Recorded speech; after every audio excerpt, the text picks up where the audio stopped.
At the height of the Roman Empire, gladiators were not just symbols of brute strength or public entertainment. In the shadow of the Colosseum, where blood was currency and survival was spectacle, there existed a strange belief, one so bizarre, yet so widely accepted that it made its way into the hands of physicians and healers. They believed that gladiator blood could heal. Yes. Roman doctors, educated in the philosophies of Hippocrates and Galen, sometimes prescribed human blood as medicine, and not just any blood, specifically the blood of a gladiator, a man who had fought, bled, and often died under the roar of 50,000 spectators. This wasn't medical fringe. It was part of a culture where life, death, health, and superstition were deeply intertwined. But why? Why would anyone believe drinking the blood of a dying man could cure disease? To answer that, we have to go back, almost 2,000 years, to a world where medicine and mysticism were inseparable. In ancient Rome, medicine was a blend of philosophy, observation, trial, and a fair bit of magical thinking. Doctors understood things like hygiene, anatomy, even surgical technique, but they also believed in humors, bodily fluids that needed to be balanced to maintain health. Illness was seen as an imbalance, or in some cases an intrusion, a spirit, a curse, a corruption of the soul. In this context, the body was not just a biological system.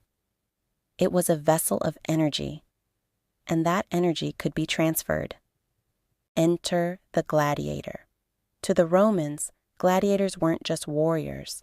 They were symbols of strength, virility, and resistance to death. To fight in the arena and survive, again and again, was to possess a kind of life force that most people could only dream of. So, when a gladiator died in combat, the crowd saw more than a spectacle. They saw power being released. And some believed that if you could capture that power by drinking the blood or consuming parts of the body, you could absorb the very strength of the fallen warrior. It sounds macabre, but it wasn't seen that way. This wasn't cannibalism in the barbaric sense. It was, in their view, a transfer of essence, a way to preserve vitality. One of the most common reasons gladiator blood was prescribed epilepsy.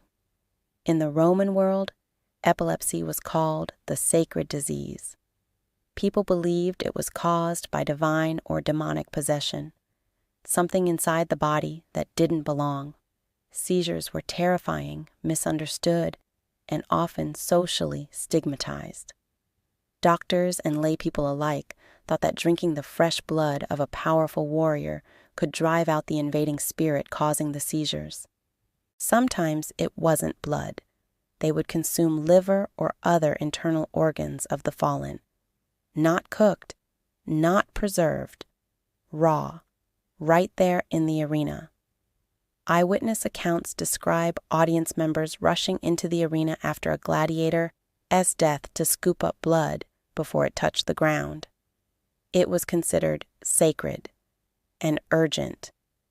In fact, this belief was so common, it became a business. Vendors outside the Colosseum and other arenas reportedly sold vials of blood or offered pieces of raw flesh for those who couldn't get to the corpse themselves. Some of it was authentic. Some of it was probably animal blood, sold to desperate customers who didn't care. And what's more disturbing, this wasn't isolated to Rome. Similar practices existed in Greece and would later reappear in Europe during the Middle Ages under the name corpse medicine, where the blood, bones, and even mummified remains of the dead were powdered and sold as medicine. So, did it work?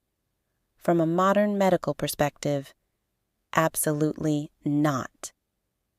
Human blood, especially raw, untreated, carries disease, not healing.